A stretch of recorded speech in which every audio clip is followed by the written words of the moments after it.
Dangerous Women Meet the Only Woman on Death Row in Georgia. In this case, Tiffany Moss was found guilty of starving her 10-year-old stepdaughter to death.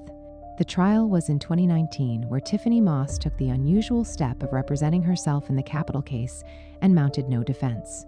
She didn't ask a single question of the witnesses who testified against her and offered no opening statement or closing argument.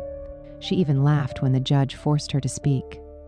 The case goes over the graphic details of the last several years of abuse Imani suffered at the hands of her stepmother. At one point, DFACS removed Imani from her father and stepmother's care and sent her to live with her grandmother. It's only after Imani's father's persistence that he was given back sole custody. DFACS closed the case and Imani died several months later. Imani's grandmother was devastated and wanted to keep Imani in her home. According to prosecutors, the starvation likely lasted several weeks, resulting in Imani suffering a slow death. During this time, Imani was confined to her bedroom.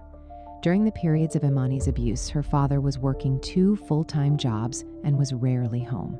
It was in 2010 when she was that first grader. And as you recall the testimony from Detective King, when she told you that when she talked to Imani and she spoke to her to find out how she had gotten those bruises, it was because she was told to do her homework by this defendant, and that she had 5 minutes to do her homework, and that when she didn't get it done, that she got beaten. She got beaten with a belt. The victim weighed 32 pounds. 32 pounds when she was pulled out of that trash can. She had a liver and a spleen half the size she should have. She was less than 5% of the weight of a normal, thriving 10-year-old. She was emaciated, she was skin, and she was bones.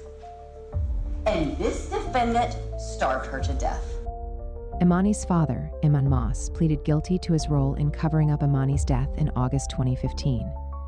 He was sentenced to life in prison without the possibility of parole and agreed to testify against his wife. A jury of 6 men and 6 women deliberated about 2.5 hours before sentencing Tiffany to die by lethal injection.